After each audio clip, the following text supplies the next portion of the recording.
యిర్మీయా గ్రంథము 29వ అధ్యాయం 11వ వచనం. నేను మిమ్మల్ని గూర్చి ఉద్దేశించిన సంగతులను నేను ఎరుగుదును. రాబో కాలముందు మీకు నిరీక్షణ కలుగునట్లుగా అవి సమాధానకరమైన ఉద్దేశములే కానీ హానికరమైనవి కావు. ఇదే యెహోవా వాక్కు. దేవుడు మన గురించి ఏది ఉద్దేశించకుండా మనలను ఏర్పరచుకోలేదు. దేవునికి మన యెడల ఉన్నతమైన ఉద్దేశాలు అనేవి ఉన్నాయి. దేవుని యొక్క ఉద్దేశాలు ఎప్పుడూ కూడా మనకు మంచి చేసేవే కానీ కీడు చేసేవి మాత్రము కాదు. దేవుని మార్గాలు ప్రారంభములో ఇరుకుగా కనిపించవచ్చు, కానీ అంతిమంగా మనము చేరవలసిన గమ్యానికి చేరినప్పుడు మాత్రం గొప్ప విశాలత, ఆశీర్వాదం అన్నది మనకి కనిపిస్తుంది. దేవుడు మనలను నడిపించేటువంటి మార్గము ఎడారి మార్గము లేక అరణ్య మార్గము కావచ్చు.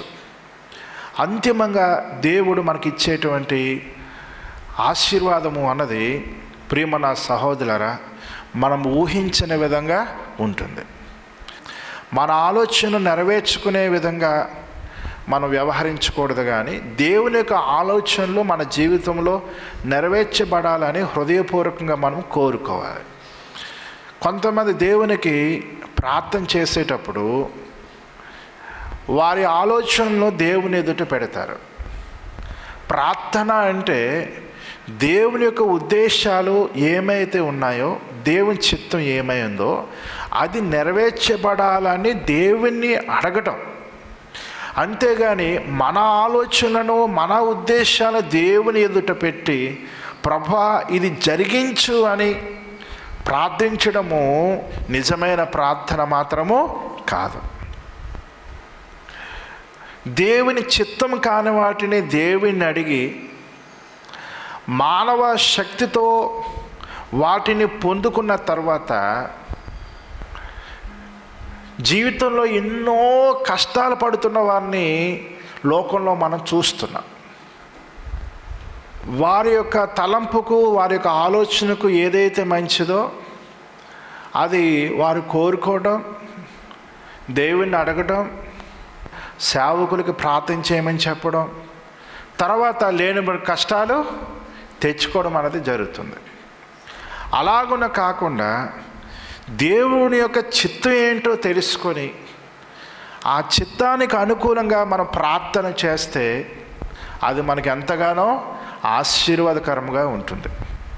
కొన్ని పర్యాయములు ప్రియమైన సహోదరులారా దేవుని చిత్తము కాదు అనే విషయం మనకు తెలిసినా కూడా బలవంతంగా మన అడుగులు ముందుకు వేస్తూ ఉంటాం.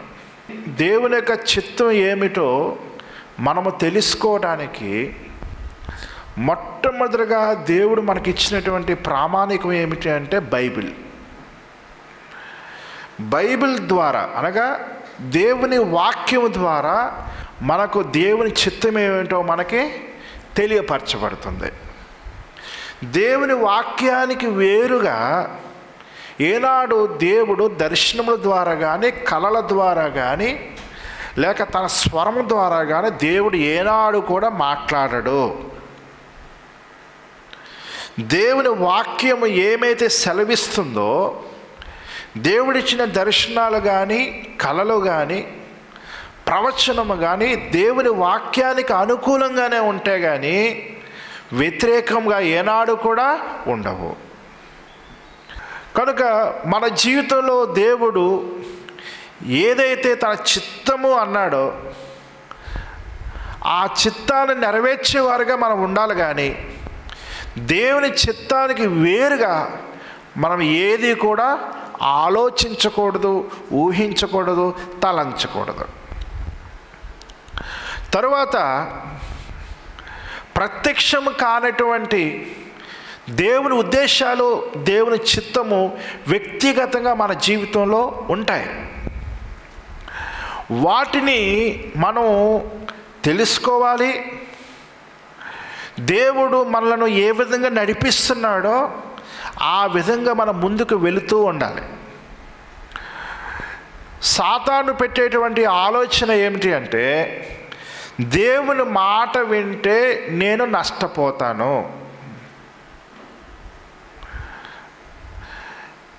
నాకు వచ్చిన ఆలోచన చొప్పున నేను చేస్తే నాకు మంచి జరుగుతుంది అని సాతాను పెట్టే ఆలోచన ఇది. ఆదాము అవ్వలకు దేవుడు చెప్పిన దానికి వేరుగా సాతాను మరొక ఆలోచన అవ్వలో పుట్టించాడు. మీరు చావనే చావరు అని చెప్పాడు. అంటే ఈ ఫలము తింటే మీకు ఏ హాని కూడా జరగదు అన్నాడు. అదే ఆలోచన, ఆ విధమైనటువంటి దృక్పథాలు అనేవి చాలామందిలో కనిపిస్తాయి. నిన్ను నన్ను ఇన్ఫ్లుయెన్స్ చేయవలసింది దేవుని వాక్యం, పరిశుద్ధాత్మ, మనుషులు మాత్రము కాదు. దేవుని చిత్తమేమిటో తెలుసుకోకుండా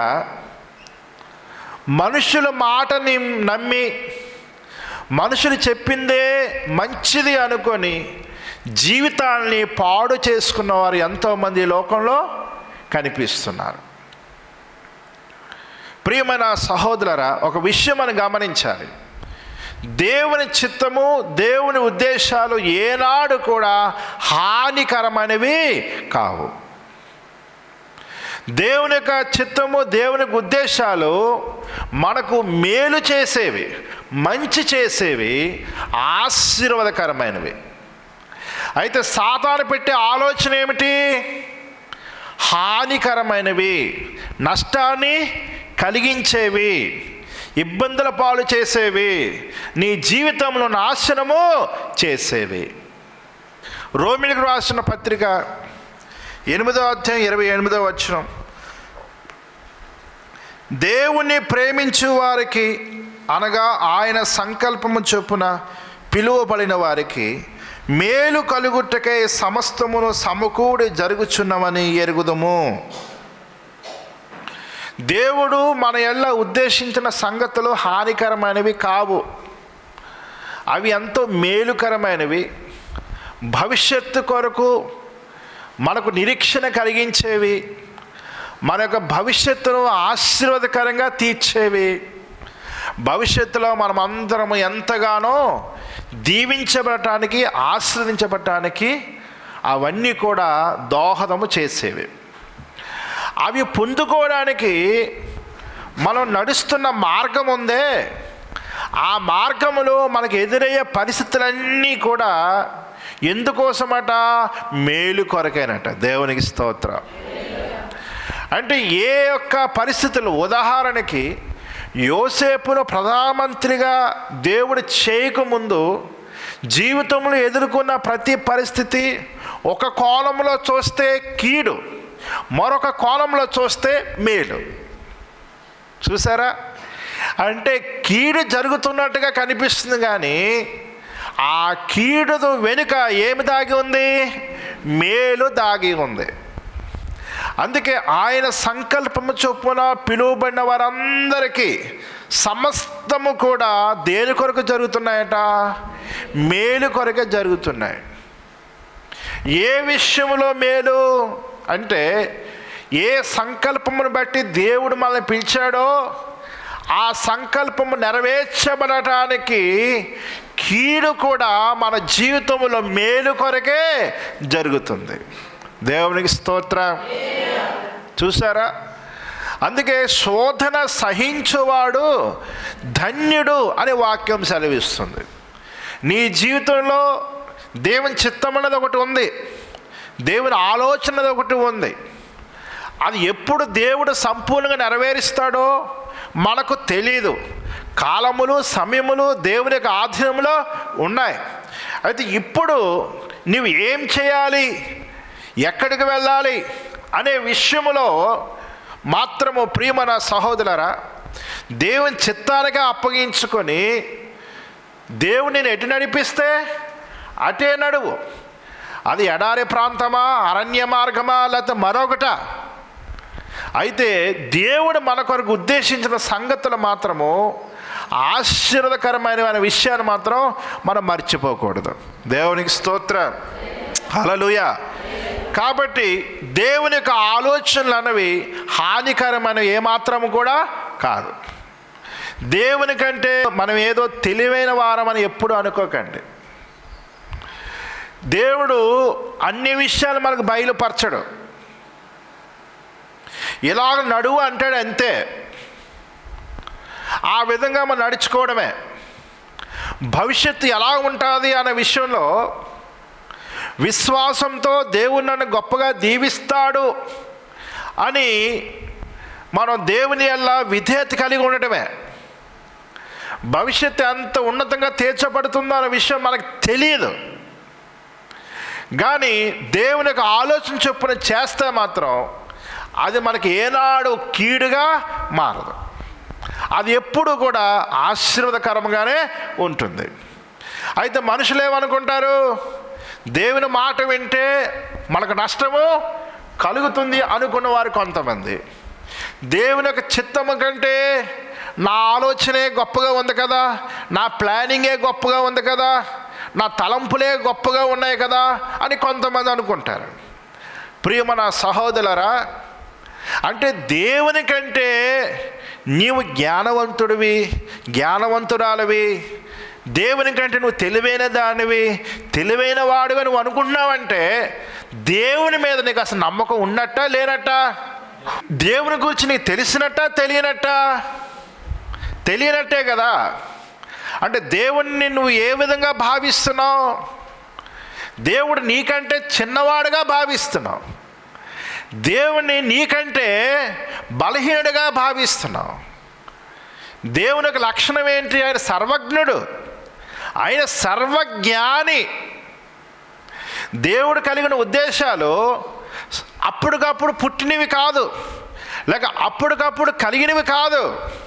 ఈ జగత్తుకి పునాది వేయబడక ముందే దేవుడు అనేకమైన ఉద్దేశాలు కలిగి ఉండి ఆ సమయం వచ్చినప్పుడు ఆ కార్యాలైనా నెరవేరుస్తున్నాడు.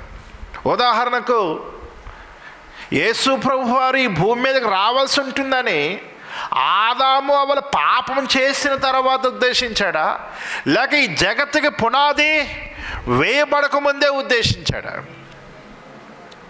యేసు ప్రభువుకి 12 మంది శిష్యులు ఉండాలని యేసు ప్రభు శరీరధారి వచ్చిన తర్వాత నిర్ణయించాడా, లేకపోతే ముందుగానే నిర్ణయించాడా? పౌలు రక్షించబడిన తరువాత ఏ విధంగా సేవ చేయాలని దేవుడు ఉద్దేశించాడా, లేక ఈ జగత్తుకి పునాది వేయబడక ముందే పౌలు గురించి దేవుడు ఉద్దేశించాడా? చూసారా? మీరు ఎప్పుడైనా పిల్లల పుట్టక ముందే మీ పిల్లల గురించి ఇంత లోతుగా ఆలోచించారా? ఎవరూ ఆలోచించలేరు. మనం ఏం చేయాలనుకున్నా మనం అనుకున్నది జరగదు, కానీ దేవుడు ఏం చేయాలనుకుంటాడో అదే జరుగుతుంది. దేవుడు ఏది ఉద్దేశిస్తాడో అదే జరుగుతుంది.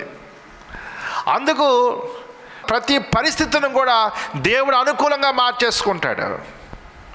యేసు ప్రభు సిలువ వేయబడాలని దేవుని చిత్తం. అయితే సాతాను యోధాలోకి ప్రవేశించాడు, యేసు ప్రభుని అప్పగించే పనిలో యోధా ఉన్నాడు. ఇవన్నీ దేవుని తెలియకుండా జరిగాయా? లేదు, దేవునికి తెలిసే జరుగుతున్నాయి. ఎందుకు జరుగుతున్నాయంటే ఈ జగత్తుకు పునాది వేయబడక ముందు దేవుడు ఏది ఉద్దేశించాడో ఆ ఉద్దేశం నెరవేర్చబడటానికి సాతాను కూడా ఒక పావుగా వాడబడుతున్నాడు. సాతాను కూడా ఒక సాధనంగా వాడబడుతున్నాడండి. కాబట్టి సాతానుని శోధించినా, మనుషుల నీకు ఆటంకాలు వచ్చినా, మనుషులు నీ కీడు తలబెట్టినా, నీకు ఎన్ని వ్యతిరేకమైన పరిస్థితులు వచ్చినా, ఎవరిని ఇబ్బందులు పెట్టినా, ఎవరిని బాధించినా, ఎవరిని శ్రమలు పెట్టినా, ఎవరిని మాటలు అన్నా, ఎవరిని దూషించినా, ఎవరిని తృణీకరించినా, ఎవరిని అణిచివేసినా, ఎవరిని గోతులో పడేసినా, ఎవరిని బంధించినా, ఎవరిని ఛేదరించుకున్నా, ఇవన్నీ కూడా మేలు కోసమే. దేవుని సంకల్పం నీ ఎలా ఏదైతే ఉందో, దేవుని ఆలోచన ఏదైతే ఉందో, ప్రభు యొక్క ఉద్దేశాలు ఏమైతే ఉన్నాయో అవన్నీ కూడా నెరవేర్చబడటానికి సమస్తము మేలు కోసము సమకూడి జరుగుతున్నాయి. దేవునికి స్తోత్రం. దేవుడు మనల్ని నడిపిస్తున్నాడు. ఆయన నాతో ఉన్నాడు, మనతో ఉన్నాడు. సో ఏ పరిస్థితులు ఎదురైనా కూడా అంతా కూడా మన మంచిగే. దేవునికి స్తోత్రం. ప్రతి కీడు వెనుక మంచి ఉంది, ప్రతి శోధన వెనుక మంచి ఉంది, ప్రతి వ్యతిరేకత వెనుక మంచి ఉంది, మేలు ఉంది. ఎందుకంటే నీవు దేవుని సంకల్పంలో ఉన్నావు, దేవుని ఆలోచన నీ మీద ఉంది, దేవుని ఉద్దేశాలు నీ ఎలా ఉన్నాయి. కనుక నీ జీవితంలో ఏది ఎదురైనా ఆ ఉద్దేశాలకు అనుకూలంగానే ఉంటాయి, కానీ వ్యతిరేకంగా మాత్రము ఉండవు. తల్లిదండ్రులు మంచి చేయాలనుకుంటారు, కానీ అజ్ఞానంతో తెలియకుండా కీడు చేస్తారు. అయ్యో నా కూతురి జీవితం పాడైపోయింది, నా కొడుకు జీవితం పాడైపోయింది, చేతులారా నా చేతులతోనే నా బిడ్డల జీవితాలు నేను పాడు చేసేసాను అని తల్లిదండ్రులు బాధపడుతూ ఉంటారు. ఎందుకు? వాళ్ళకి అజ్ఞానం ఉంది. రేపటి దినమున ఏమి సంభవిస్తుందో వాళ్ళకి తెలియదు, మనుషులు ఎటువంటి వారో తెలియదు. ఇలాగున రాంగ్ స్టెప్ వేసి అజ్ఞానంతో, తెలివి తక్కువతనంతో మనుషులు ఎన్నో తప్పిదములు, పొరపాట్లు చేసి జీవితంలో కష్టాలు కొని తెచ్చుకుంటారు. కానీ ప్రియమైన సహోదర, దేవునికి ఉద్దేశాలు ఏనాడు ఫెయిల్ అవ్వవు, దేవుని ఆలోచనలు ఏనాడు ఫెయిల్ అవ్వవు. ఆయన ఉద్దేశాలు ఎప్పుడు కూడా ఆశీర్వాదకరమైనవే. దేవునికి స్తోత్రం. హల్లెలూయా. కొంతమంది దేవుణ్ణి ప్రశ్నిస్తారు. అంటే మనిషికి కొద్దిపాటి తెలివితేటలను దేవుడిస్తే ఆ తెలివితేటల్ని మరొక మనిషి మీద ఉపయోగించకుండా ఈ తెలివితేటలు ఎవరి మీద ఉపయోగిస్తున్నారు? దేవుడి మీద తెలివితేటలు ఉపయోగిస్తున్నారు. ఎంత దారుణం అంటే అంత దారుణం. వాక్యానికి విరోధమైన ఆలోచనలు, దేవునికి చిత్తానికి విరోధమైన ఆలోచనలు, చివరికి దేవుడే కానీ మానవ రూపంలో మన ఎదుట ఉన్నాడంటే వల ఇటుపైకి వెయ్యను అనుకో, ప్రభా అక్కడ ఎందుకు, అక్కడేయు. వాళ్ళు మాత్రం ప్రభు నీ మాట చొప్పున మేము వల వేస్తాము అని ప్రభువుని ఎంతగానో గౌరవించి వల వేశారు. అదే మనమైతే చచ్చే అక్కడింది పడతాయి ప్రభా, అంత ఒడ్డున చేపలు పడతాయా? నీకు వాక్యం చెప్పడం వచ్చి కానీ చేపలు పట్టడం నీకు రాదు. ఇటు చేపలు పట్టడం అంటే వాక్యం చెప్పేంత ఈజీ అనుకుంటున్నావా? ఒకసారి రా మాతో కలిసి వచ్చి పని చేయి, నీకు ఎంత కష్టమో నీకు తెలుస్తుంది. ఎన్ని సంవత్సరాల ఎక్స్పీరియన్స్ అనుకుంటున్నాం మాకు? మేము పుట్టినప్పటి నుంచి కూడా ఇదే ఫీల్డ్లో ఉన్నాం. పోనీ ఒక తరంగా 2-3 తరాలుగా మా వృత్తి ఇదే, మా పని ఇదే. మనిషి యొక్క స్వభావం అలా ఉంటుందండి. దేవుడు మనకి ఏదైతే చెప్పాడో అందులో ఎంత మంచి ఉందో తెలుసుకున్నంత జ్ఞానం మనకు లేకపోవచ్చు, కానీ దేవుడు మంచివాడనే విశ్వాసం మాత్రం మనం తప్పకుండా కలిగి ఉండాలి. దేవుడు గొప్పవాడు అనే విశ్వాసం మనలో ఉండాలి. దేవునికి అనంతమైన జ్ఞానం ఉంది అనే విషయాన్ని మనం మర్చిపోకూడదు. దేవునికి స్తోత్రం. హల్లెలూయా. కీర్తనల గ్రంథం 33వ అధ్యాయం 11వ వచనం. యెహోవా ఆలోచన సదాకాలము నిలిచును, ఆయన సంకల్పములు తరతరములకు ఉండును. దేవుని యొక్క ఆలోచనలు చాలా స్థిరమైనవండి. కొండను చూచామనుకోండి, ఎవరైనా కొండను ఎత్తగలరా? కొండను కదిలించగలరా? ఎవరు కదిలించలేరు. కొండను చూడగానే మనకు గుర్తొచ్చేది ఏమిటంటే, అమ్మో అది కదిలేది మాత్రము కాదు. దేవుని యొక్క ఆలోచనలు చాలా స్థిరమైనవి. మనిషి యొక్క ఆలోచనలు అనేవి వెంటనే మారిపోతూ ఉంటాయి. ఇది రైట్ అనుకుంటావు, రేపు రాంగ్ అనుకుంటావు, రేపు రాంగ్ అనుకుంటావు, ఎల్లుండి రైట్ అనుకుంటావు. అంటే మనిషికి ఆలోచనలు స్థిరమైనవి కాదు.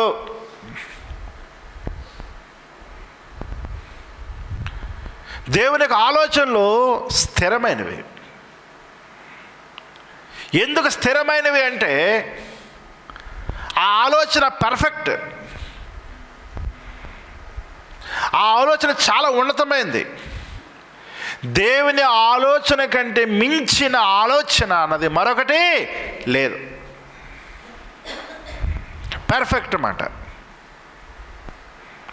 దేవుడు ఏది ఉద్దేశించాడో అదే స్థిరపరచబడుతుంది. దేవునికి ఆలోచనలు, ఆయన తలంపులు సదాకాలము నిలిచును. దేవుని సంకల్పములు తరతరములకు ఉంటాయట. ప్రియమైన సహోదరులారా,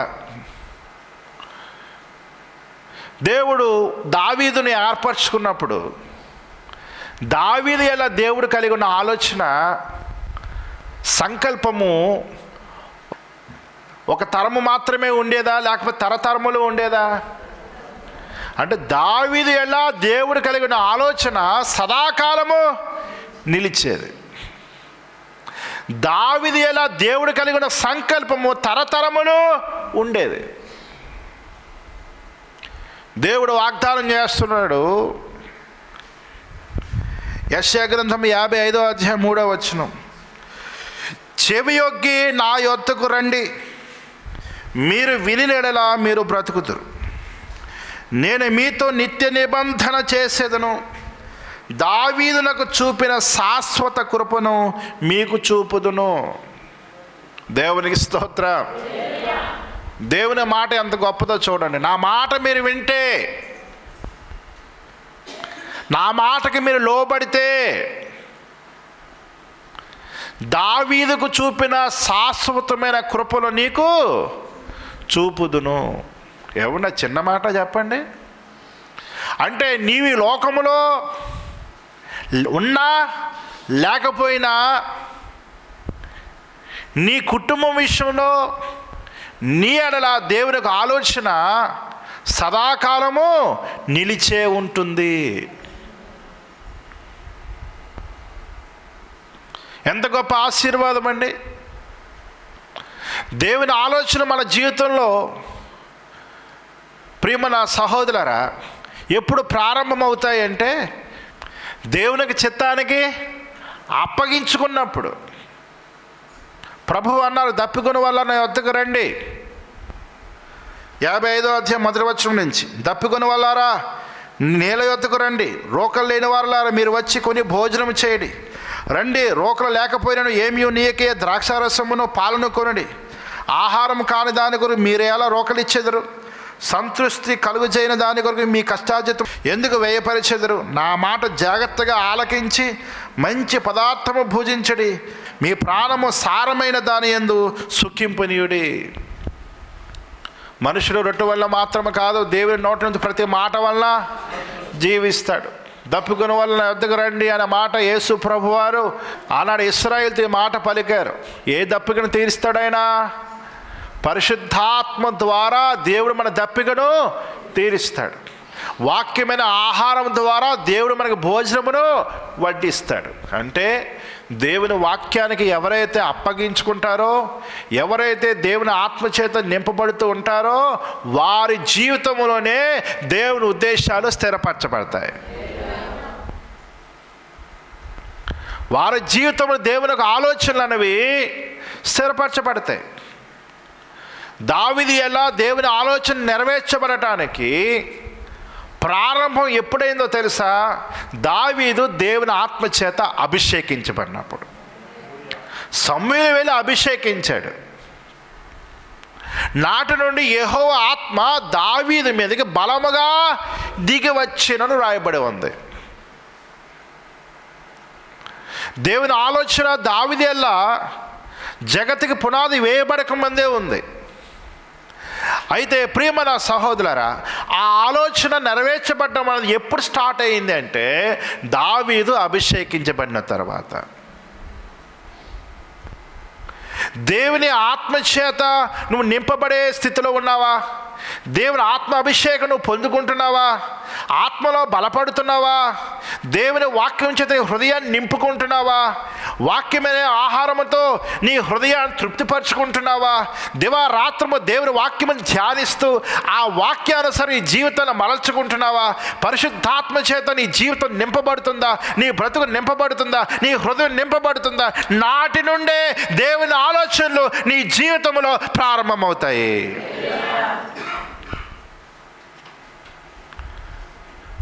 పరిశుద్ధాత్మ అభిషేకం లేదు, ఆత్మచేత నింపుదల లేదు, దేవుని వాక్యానికి నువ్వు దూరంగా ఉన్నావు, దేవుని ఆత్మకు నువ్వు దూరంగా ఉన్నావు. దేవుని ఉద్దేశం నీ జీవితం ఎలాగో నెరవేర్చబడతాయి? దేవుడు చేసిన వాగ్దానం ఏంటో తెలుసా? దావీదునకు ఎటువంటి శాశ్వతమైన కృప నేను చూపించానో ఆ శాశ్వతమైన కృపను నీ ఎడల కూడా నేను చూపిస్తాను. అయితే నువ్వు నా మాట వినాలి. నేనిచ్చే ద్రాక్షరసం పుచ్చుకో, నేనిచ్చే నీళ్ళు త్రాగు, నేనిచ్చే ఆహారాన్ని భుజించు. దావీదునకు చూపిన శాశ్వతమైన కృపను నేను నీకు చూపిస్తాను అంటున్నాడు. దేవునికి స్తోత్రం. దేవుడిచ్చి నీళ్ళు తాగకుండా, దేవుడిచ్చి ఆహారం తినకుండా, దేవుని సంకల్పం నడవగలవా?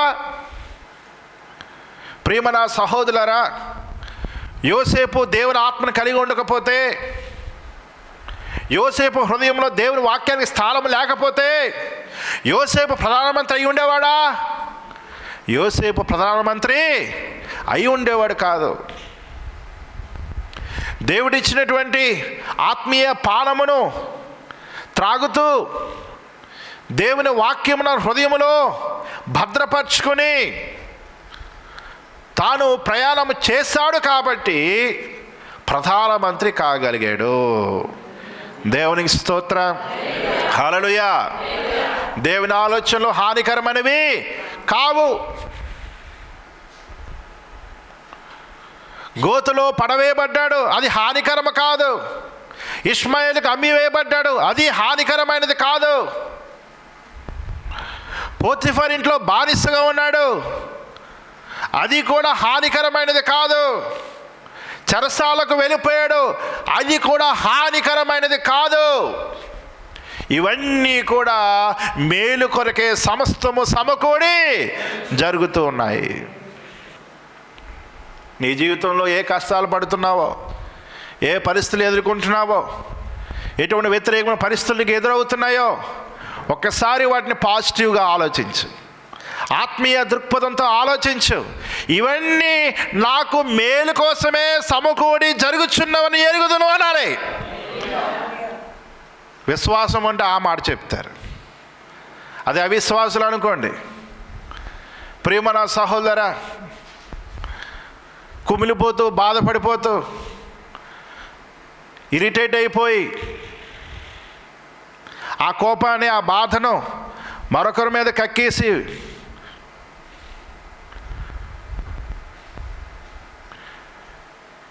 అశాంతికి, అసమాధానం గురైపోతుంటారు. శోధన సహించువాడు ధన్యుడు. దేవునికి స్తోత్రం. హల్లెలూయా. కాబట్టి ప్రియమైన సహోదరుల, ప్రభు అంటున్నారు, నేను నీతో నిత్య నిబంధన చేసేదను. దేవుడికి చేస్తున్న వాగ్దానము తాత్కాలికమైనది కాదు. మనుషులకు ఆలోచన టెంపరీ, తాత్కాలికమైనవి. దేవుని ఆలోచన స్థిరమైనది, తరతరములు కూడా నిలిచేటువంటి ఆలోచన దేవుడు మన యందు కలిగి ఉన్నాడు. ఒకసారి మన పరిశీలన చేసుకుందాం.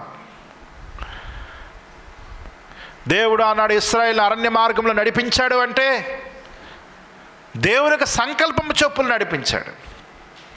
నాకు అరణ్య మార్గం వద్దు, నాకు షార్ట్ కట్ కావాలి అనుకుంటే షార్ట్కట్లో దేవుని ఆశీర్వాదం పొందుకోలేము. మనుషులకు మార్గాలు షార్ట్కట్గా ఉంటాయి, దేవునికి మార్గాలు అన్నవి లాంగ్ ప్రాసెస్లో ఉంటాయి. కానీ అవి ఆశ్చర్యకరంగా ఉంటాయి. దేవునికి స్తోత్రం. హల్లెలూయా. ప్రియమైన సహోదరులారా, కలలు కంటూ ఉంటారు. కలలు అన్నవి ఎలాగొచ్చేస్తాయి చెప్పండి? ఎక్కువగా ఆలోచించినా కలలు వచ్చేస్తుంటాయి.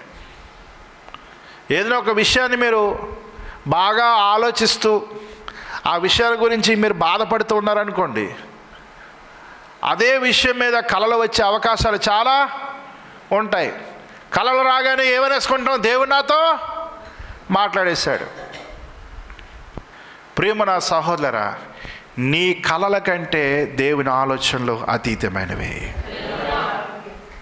ఎందుకంటే మన ఆలోచనల కంటే, మన ఊహల కంటే, మన తలంపుల కంటే దేవుని ఉద్దేశాలు చాలా ఉన్నతంగా ఉంటాయి. దేవునికి స్తోత్రం. హల్లెలూయా.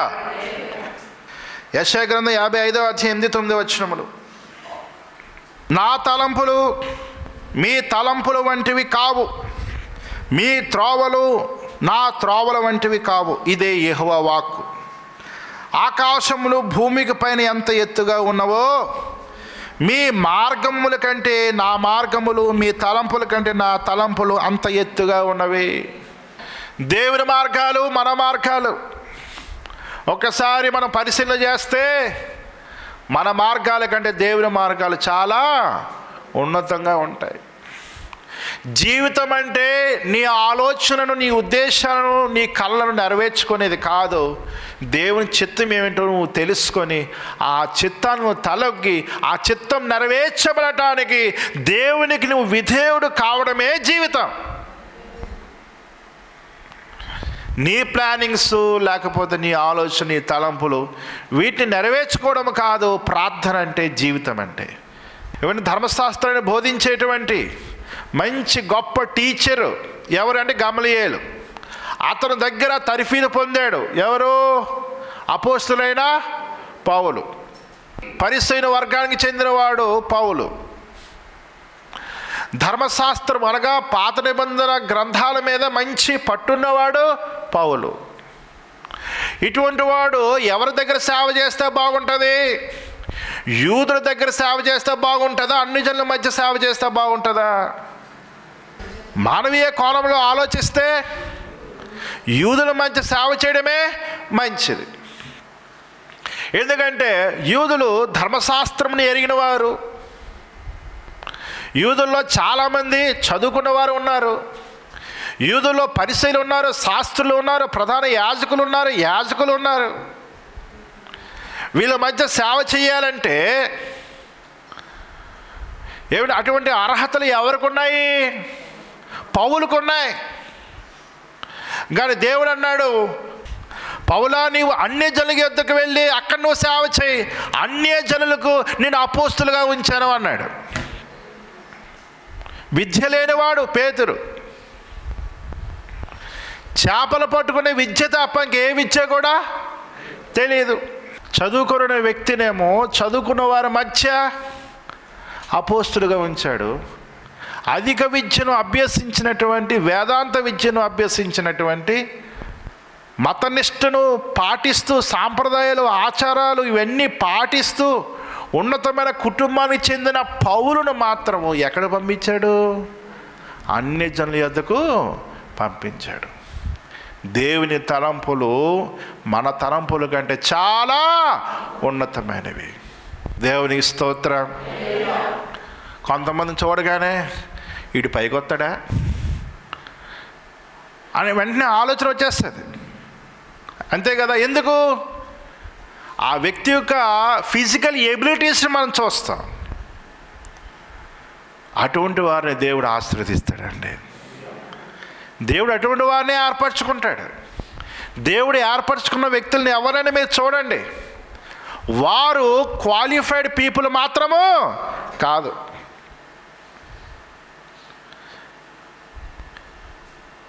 యెషయా కుమారులో ఒక వ్యక్తిని రాజుగా అభిషేకించాలి అంటే మరి అన్నల కంటే మించినటువంటి జ్ఞానము కానీ శారీరక శక్తి కానీ దావీదుకు ఉందా? లేదు. ఫిజికల్ ఎబిలిటీస్ చూస్తే దావీదు కంటే అన్నలకే ఎక్కువగా ఉంది. కానీ ప్రియమైన సహోదరా, దేవుడు ఎవరిని ఏర్పరచుకున్నాడంటే బాలుడైన బలహీనుడైన దావీదునే ఏర్పరచుకున్నాడు. చూసారా, మన ఆలోచనలు మన మార్గాలు వేరు, దేవుని ఆలోచనలు దేవుని మార్గాలు వేరు. బలహీనుడే, అల్పుడే, అయోగ్యుడే, తెలివి తక్కువవాడే, అజ్ఞానే కావచ్చు. కానీ ప్రియమైన సహోదరి సహోదరుడా, నీ ఎడల దేవుడికున్న ఆలోచన చాలా ఉన్నతమైనది. నేను తెలివి తక్కువవాడిని, నేను అజ్ఞానిని, నేను బలహీనుణ్ణి, నేను అభాగ్యుణ్ణి, అందరి చేత తృణీకరించబడుతున్న వాడిని, ఇలాగున నేను కూర్చుని నువ్వు అనుకోవచ్చు, నేను కూర్చి ఇతరులు అనుకోవచ్చు. కానీ దేవుడు ఎంచుకున్న వ్యక్తులు ఎవరు అంటే అటువంటి వారే. దేవునికి స్తోత్రం, హల్లెలూయా. చేపలు పట్టుకుంటున్న వారిని దేవుడు పిలిచాడు. మీ పని చేపలు పట్టుకోవడం కాదు, మీ ఎడల నేను కలిగి ఉన్న ఆలోచన చాలా ఉన్నతమైంది. వారిని కన్న తల్లిదండ్రులు ఏమనుకున్నారు? మా పిల్లలు బాగా చేపలు పెట్టి డబ్బు సంపాదించాలి అనుకున్నారు. కానీ వారి ఎలా దేవుడికున్న ఆలోచన ఎంత గొప్పదంటే వీరు మనుషులను పట్టే జాలరులుగా మారాలి, వీరు అపోస్తులుగా ఉండాలి, 12 సింహాసనముల మీద వీరు కూర్చొని తీర్పు తీర్చాలి. దేవుని ఆలోచన ఎంత గొప్పదండి. దేవునికి స్తోత్రం.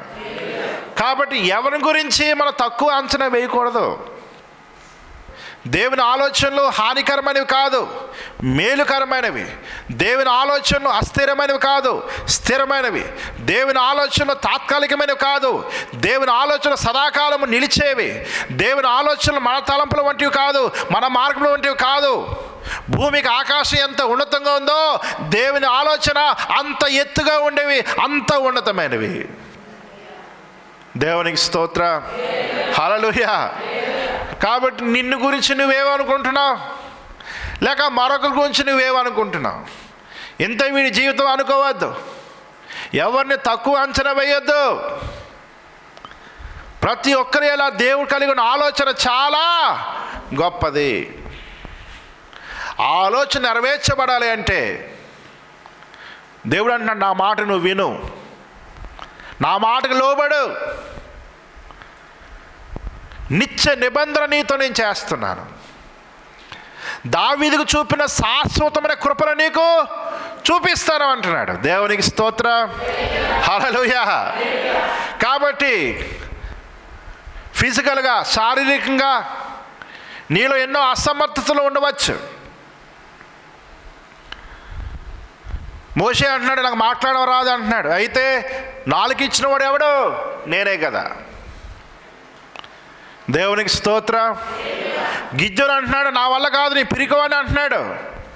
దేవుడు అన్నాడు, బలాధ్యుడా అంటున్నాడు. అంటే దేవుడు మాట్లాడుతుంది వర్తమానంది కాదు.